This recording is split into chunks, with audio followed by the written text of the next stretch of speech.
todo comenzó con la propuesta de realmente intervenir el espacio vacío del museo en este periodo, en esta transición, lo cual era difícil por una parte y por otro lado tremendamente atractivo para mí, especialmente en este museo que para mí ha sido el museo que más me ha influenciado, o sea, es decir, es el museo que ha tenido más importancia en mi formación artística, porque yo estudié Bellas Artes en Bilbao y realmente las visitas del museo, sobre todo en aquella época, vamos, fueron fundamentales para mi acercamiento al arte, ¿no? Que había sido principalmente a través de libros y visitas esporádicas, pero es el museo con el que he tenido como una continuidad y un vínculo, ¿no? En un tiempo muy prolongado.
Mi relación con la arquitectura, bueno, comienza de alguna manera en mi trabajo cuando colaboro con Vito Acconci en Nueva York. Estuve 5 años trabajando en el estudio de Vito Acconci, que los que conozcáis es un artista que se hizo como más popular con la performance, pero que a lo largo de los años fue pasando por diferentes disciplinas hasta llegar a un interés casi exclusivo en la arquitectura. En sus últimos años él estaba interesado en el arte público, pero reconocía que a él le parecía que el verdadero arte público era la arquitectura, ¿no? Cosa con la que, bueno, yo no estoy del todo de acuerdo, pero que reconozco algo, un interés que a mí me influenció. Particularmente en su biblioteca, que tenía una serie de libros sobre arquitectura. Trabajé desde el 97 hasta el 2002 y en ese momento ya me parecía que había algo en este fenómeno de arquitectura de vanguardia de los 60 y 70 que a mí me parecía relevante o interesante o que había que revisitar desde la escultura, ¿no? Tardé bastantes años en realizar este tipo de intervenciones, pero se caracterizan precisamente por unas dimensiones que difícilmente son acometibles por un artista con los medios que yo utilizo. O sea, todo lo que veis en las salas ha sido fabricado por nuestras manos, quiere decir que no hay nada que haya sido encargado. Encargamos los materiales en bruto, los tubos de aluminio, el cartón, el plástico, lo soldamos, lo perforamos, lo construimos todo y es prácticamente la obra está ejecutada en las salas del museo, ¿no? Preparamos previamente ciertos materiales y luego todo está ejecutado en el museo.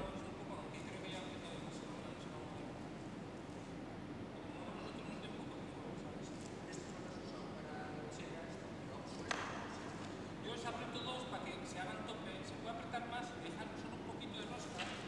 Le pones una tuerca.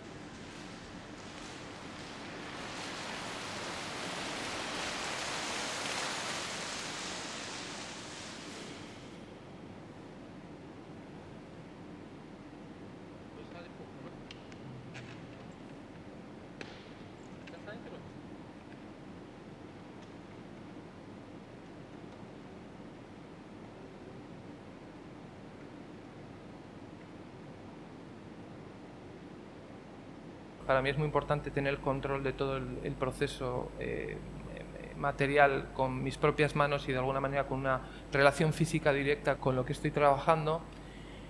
Y eso conlleva pues que efectivamente son procesos arriesgados, o sea, tiene un carácter experimental que a veces cuando está terminado no se percibe, pero realmente hay muchas zonas de riesgo que para mí forman parte como de la aventura del arte, ¿no? O sea, como yo creo que el arte es una aventura y de alguna manera conlleva ese riesgo, que tú tienes que poner algo ahí en el que, en última instancia, el riesgo es a vida o muerte. O sea, decir que no es un riesgo real en el que tú te estás jugando algo.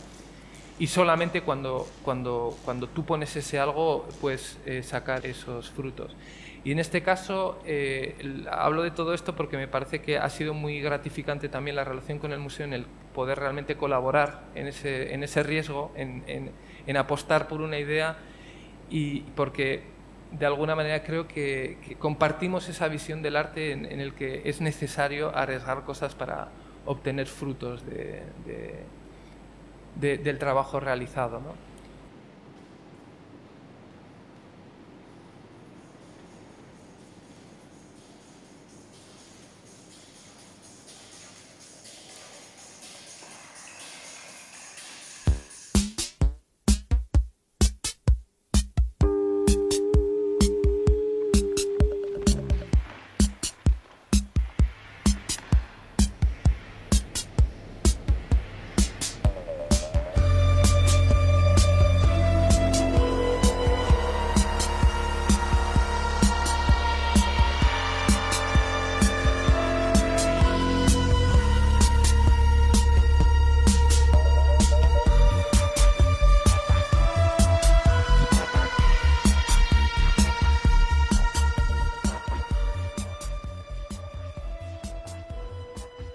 Las estructuras neumáticas son básicamente membranas, ¿no? Y es algo que de alguna manera ya estaba presente en mi trabajo antes de que yo utilizara estructuras neumáticas, y tiene que ver con la propia consistencia del objeto como entidad, a través de la función de la membrana como forma orgánica, ¿no?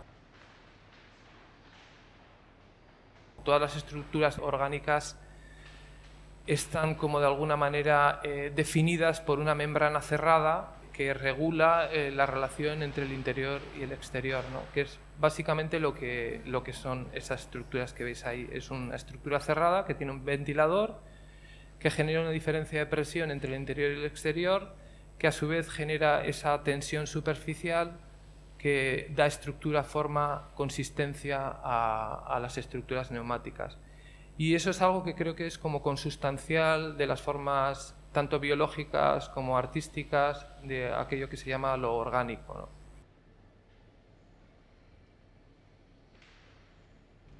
Es como la estructura que realmente define los organismos, que son elementos cerrados que regulan su relación con el exterior, como de los órganos, que son simplemente partes interdependientes que configuran un todo, pero que a su vez se relacionan entre ellos por esos orificios, aperturas y...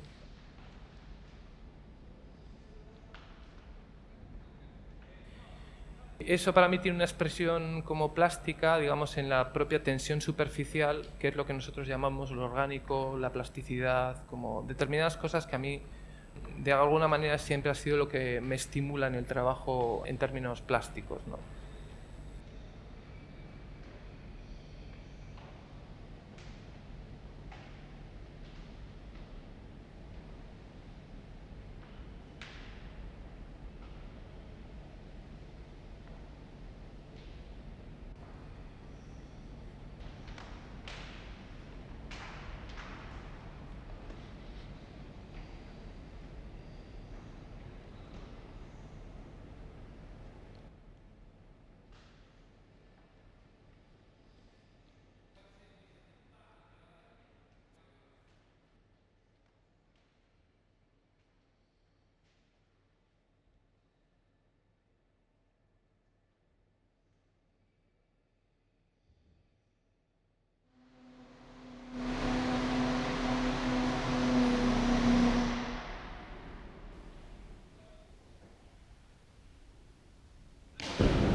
mi interés en la arquitectura neumática tiene que ver con determinadas cuestiones que se plantean a las cuestiones más básicas de la escultura, que tienen que ver con el peso, la masa, el volumen y el equilibrio, ¿no? Entonces, digamos, las membranas neumáticas plantean cuestiones que no han sido tradicionalmente como desarrolladas en la escultura tradicional, que tiene que ver con la inmaterialidad de las estructuras neumáticas, ¿no?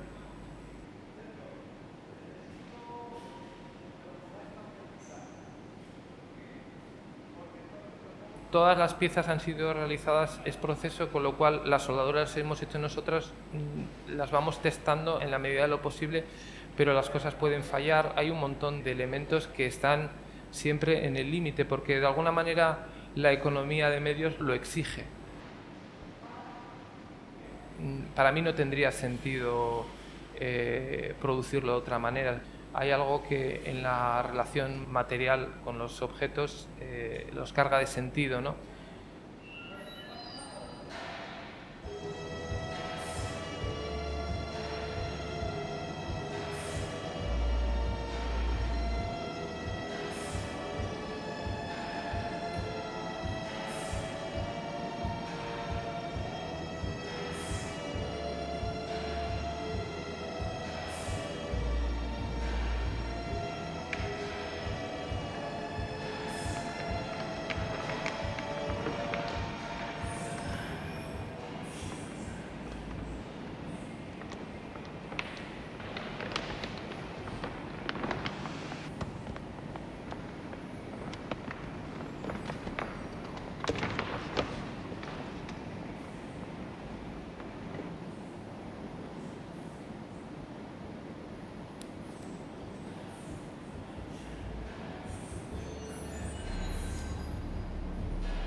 El espectador normalmente espera encontrarse con unos elementos que son absolutamente inertes. En mis instalaciones muchas veces las cosas no son así. O sea, de alguna manera hay un elemento activo que tiene que estar funcionando continuamente y se prolonga en el tiempo, entonces implica un riesgo por mi parte y por parte del museo. Quiero decir que por eso también lo estoy poniendo de relieve, porque creo que son partes que no se ven, que esa confianza en el arte y en la importancia de hacer cosas que necesariamente tienen que ser experimentales, porque se trata de ampliar fronteras, llegar a lugares que no habías llegado, es una parte que muchas veces no pasa al otro lado del espectador, ¿no?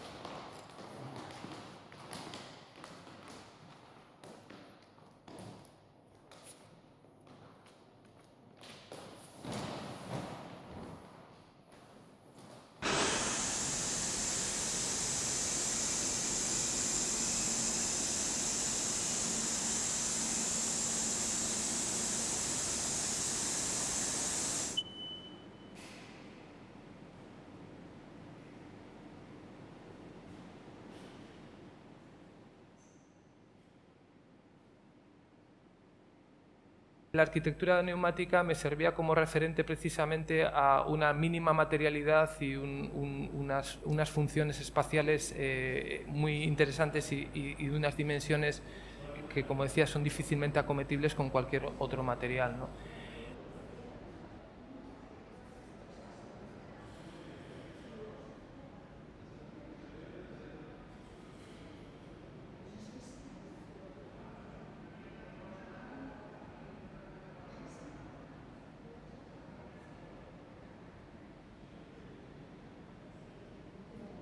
Mi trabajo es bastante heterogéneo En este caso, de alguna manera, sí, he desarrollado una serie de esculturas que pueden tener esa apariencia mínima, pero era para mí importante como establecer vínculos con otras formas, con otras dimensiones del arte por medio de los dibujos o las obras propias del museo, ¿no?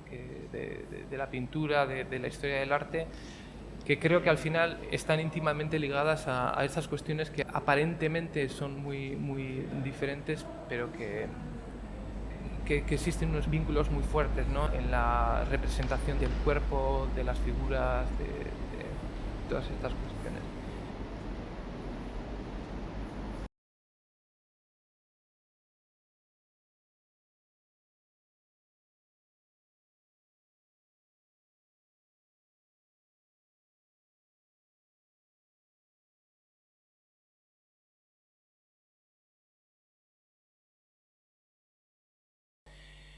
Las salas que ocupo no tienen nada que ver con lo que normalmente te encuentras en un museo de arte contemporáneo, precisamente por ser una arquitectura antigua que tiene una estructura radicalmente diferente, y es muy gratificante de alguna manera reconocer la función, la estructura y la manera en la que está construida la función del museo en esa época, en todos los pequeños detalles como las molduras, los zócalos, la división de las salas, el recorrido. Pienso que la arquitectura es la que define la forma de la institución del museo.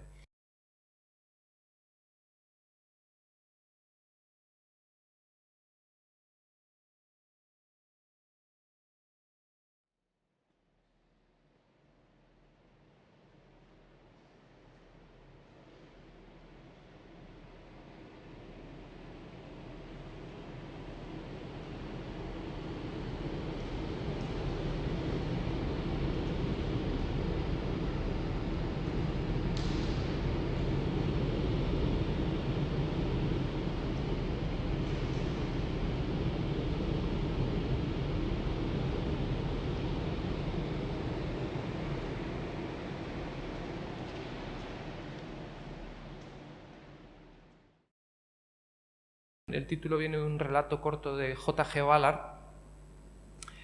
en el que es un relato de ciencia ficción de la misma época que he citado en relación a la arquitectura neumática. Y la historia es una historia de ciencia ficción que a mí me parecía especialmente interesante, como me inspira de alguna manera porque es ese momento de transición de la modernidad a la posmodernidad en el que hay una crítica distópica fuerte del proyecto moderno, pero que aún así sigue manteniendo ciertos rasgos de la idea de progreso, ¿no?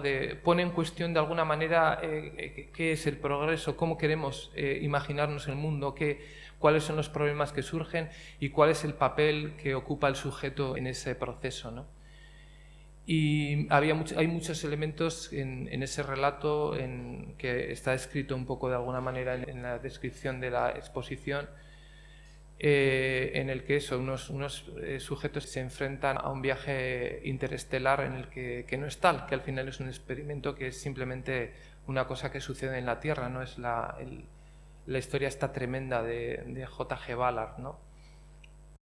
Y hay muchas cosas, muchas relaciones, muchos vínculos que se establecen entre lo que sucede en el relato y lo que sucede en la exposición, de la misma manera que hay esos sutiles vínculos entre las figuras dibujadas o las obras reproducidas y estas estructuras que en sí mismas podrían parecer como una propuesta de arte minimal con el cual sí ha sido muy influyente en mi trabajo, pero no me siento vinculado en absoluto, ¿no? Me parece importante como de alguna manera establecer determinados cortes o ampliar, ¿no?, las relaciones de ese momento, ¿no?, que también es el mismo momento realmente, es los años 60, ¿no?, en el que la obra de arte adquiere la consistencia de lo que hoy consideramos una obra de arte. En el momento que para mí desaparece casi la escultura, porque las esculturas se convierten en objeto.